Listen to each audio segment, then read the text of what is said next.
Hi everyone, welcome to another 5 minutes of British literature to go with this week's reading. Let's talk about the development of Restoration drama. Restoration theatre was noticeably different from Elizabethan theatre in tone, style, and content, partly because it had to be. During the interregnum, the dissenters shut down the theatres, which was a major disruption to the English theatre community as it existed before the Civil Wars. It took a while to rebuild the infrastructure, personnel, and audience for the English stage. Acting troupes and playwrights did not have a body of homegrown or contemporary plays to draw upon.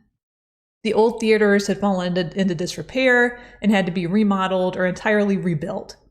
Few of the old actors from the before times were still in the business, so new troupes had to be constituted, usually on the same business model that existed in Shakespeare's time. Perhaps most discouraging was that the audience just wasn't there anymore. Not in the numbers seen before the Civil Wars. Despite the king's enthusiasm for the theater, it did not attract the diverse audiences that Shakespeare and Marlowe had had. Restoration London was 2 or 3 times the size of Elizabethan London, but during Charles II's reign, the city had only 2 theaters and acting troupes, one of which went out of business. Theater-goers tended to be members of the royal court, government employees, and people of the upper and upper middle classes, mostly men and women of leisure. They liked to party, they were worldly and not especially religious, they were loyal to the crown but not necessarily admirers of the king himself, and they tended to be suspicious of ideology and human nature, especially in the wake of the dissenters' rule. The theater community had to adapt to a more elite audience who had lived through a different time. Therefore, the Restoration provided the mandate but also the opportunity for English theater to refresh itself. To fill out their performance catalog, acting troupes put the greatest hits of the before times in heavy rotation. Yet Marlowe, Ben Jonson, and of course Will Shakespeare. Playwrights took inspiration from these figures as well, but they were also influenced by the Spanish and French and Italian drama of the mid-1600s.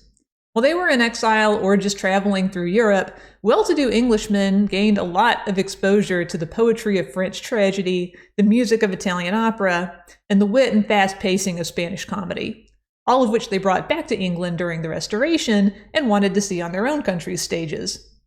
One of these returning exiles was Charles II himself, a huge theater fan and perhaps English theater's biggest sponsor during his reign. He enjoyed comedies of wit, and he also enjoyed seeing women on the stage, which he had grown accustomed to seeing in France. One of the earliest decrees of his reign permitted women to act on public stages, and for the first time in English theater, women could build careers in the theater industry as writers and performers. Playwrights could write female roles for female-bodied actors. Actresses like Nell Gwynn, Elizabeth Barry, and Anne Bracegirdle gained acclaim, celebrity status, and sometimes notoriety for their offstage lives. As a body of work, Restoration drama is eclectic, often irreverent, and marked by a collective uncertainty over what the Restoration should actually restore.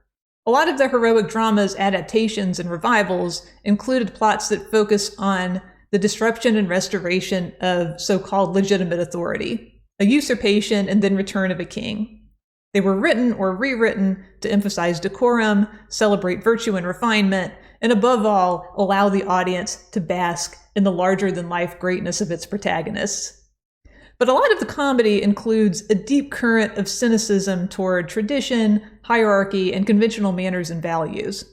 They were comedies of wit and satire designed to skewer the pretensions of the social elite and spotlight the disparities between public virtue and private vice. They showcased protagonists who were sophisticated, often libertine, and who used their wit to reveal the truth behind the hypocritical appearances that their social class cultivated. While the dramas were considered more prestigious among many playwrights and critics, the comedies of wit and manners were understandably more popular among Restoration audiences. The Restoration involved a playboy king with no legitimate heir, a court and a city culture of decadence, and a series of natural disasters and political unrest. It makes sense that a lot of theater goers would cope by deciding that nothing really matters besides one's own interests and desires.